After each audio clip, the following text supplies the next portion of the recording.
Hey, Gavin. Hey, congratulations on Silo. I mean, this is an amazing series that you jumped on board.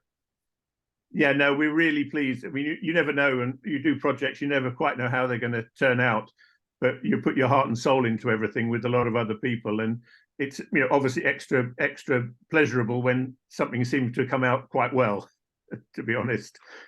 That is excellent to hear. So, how did you get on board onto this project? Why did you want to be part of Silo in the first place?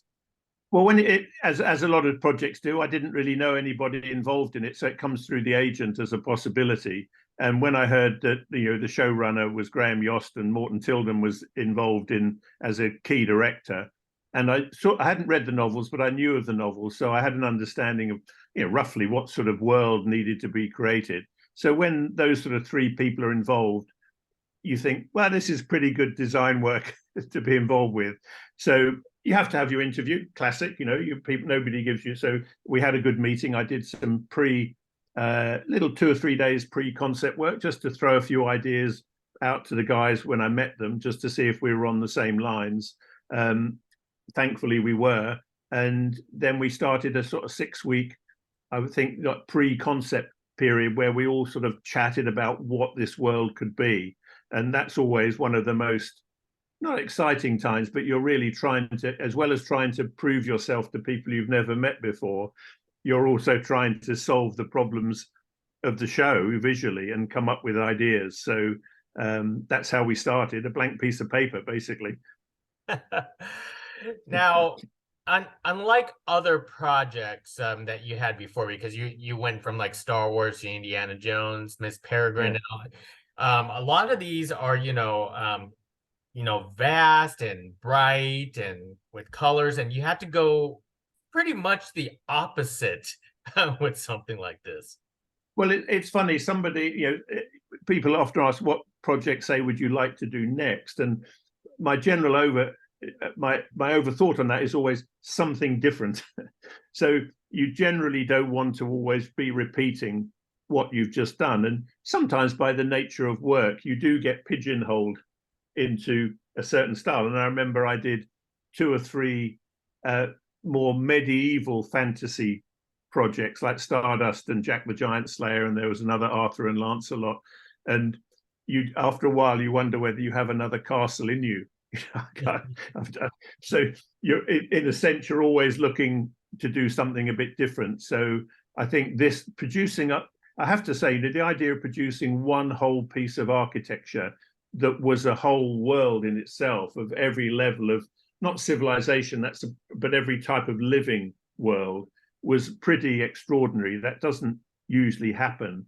And some of the first things we do on any show would be to wonder what we can shoot on location. Where does that work? Does it work visually, financially, wherever it is?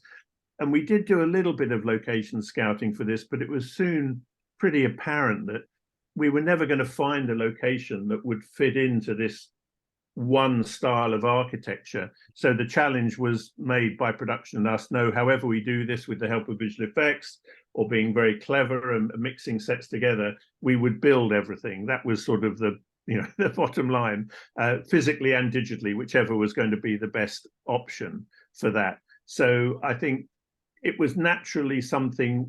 This was built 50 years from now, roughly, and it was 300 years old. So we knew we wanted to get a lot of texture and dampness in there. But the general feeling amongst Morton and Graham and Hugh Howey, the writer, as well, at the beginning, that we felt that the more sort of East European socialist style of architecture, apartment architecture, very austere, very monochrome, a lot of concrete, was going to suit our sort of nondescript, anonymous world. And interestingly, some of the early concepts we put together to show the guys had a little bit more metalwork in it, quite a lot of structures in it, but it very quickly started to look too sci-fi. As soon as you started adding those sort of metallic structural pieces, whereas the concrete gave it a very urban feel and a very much a city feel, rather than a spaceship, rather than an object. It was more something you were inside of and lived in, rather than a vehicle you were traveling in. So that's how we came to that sort of world. And then the difficulty, as you say, is we basically had to try and separate the upper levels, the mid levels, the lower levels, how people would live, their apartments, their offices, what level, how clean, how tidy, all within this one style of architecture. So although it was an advantage to have one style of architecture, because it was sort of simpler, we knew where we were going, we also had to try and give all the characters and the different levels their own feel in what it was. And it's hard for us to tell when we look back at the show, but I think it does sort of work. It does work that you know that it's better to be in the upper levels, and it's the down deep is a much worse place to live. You know, you get that basic feel, I think, from the characters and the storytelling. So there were concepts we did where we had a lot more color in the apartments on the shaft. Actually, we tried very colorful, we tried medium colorful, very down colors, you know, very tertiary colors, not like bright neon. But everybody felt that it was still best to stay within the gray concrete world with the little splashes of color sometimes. Because as people said, when you live in these environments, like a shanty town anywhere in the world, people will do their own things to personalize them a little bit. People would come out and paint their apartment a different color, their block, just to give a bit of difference, their own personality. It's funny, we were doing some research on East European architecture to look at this. And even within their restrictive way of working, very ordered, you'd suddenly find little flourishes of design, of balcony shapes that the architects had put in, because although they were told to keep very straight and austere and functional, their desire was always I'll just add a little bit of that. So that was sort of our basis, that people would try and personalize this environment to a certain level as much as they had money or facilities to do that. Most excellent. And I have to admit, one of my favorite scenes was at the bottom level. I want to call it the engine room, but it's not. It's just that this gigantic machine, the generator room. Yes, yeah. Generator room. That could you tell us how you pulled that off? Because it's just amazing to look at. Well, it was interesting that Morton Tilden did the first 3 episodes very, very strong in establishing the world with ourselves and Graham Yost, and he basically instigated that sequence in the generator to be much bigger than it was originally written. So it became a really integral part of that whole first 3 episodes and the culmination of the 3. So, as I said before, because it got bigger, we hadn't really anticipated financially what we might have to do for that. But like a lot of things, they did it quite good storyboards, so we understood what angles they wanted to shoot. We concepted obviously the huge environment of the generator, and you always take it from reference. You know, what would a generator in a hydroelectric dam look like? And our inventions are always slightly unreal, but there's enough reality in them for the audience. That's what you want to believe, that it's doing what it's doing. But it has to work for the story and the script and the action. So I think the big question in visual effects is always, how much do we build and how much do they build? This sort of magic line. And there's never a simple answer to that. Every scene, every bit of action requires different thought processes. But Daniel Rauchsberger in the visual effects, it was great working with him. And we built lots of models to show the directors how much we could build, so they had quite a lot of set to work in. That's what you're trying to give them, as much physical set to shoot against as possible, without it being so tight that you're just looking at like one wall behind. And I think the conclusion was that we built 120 degrees of the cake slice. So we built 120 degrees of that with the control tower looking back towards the central area, which seemed to work. We're really pleased with that set because we didn't have enough stage space.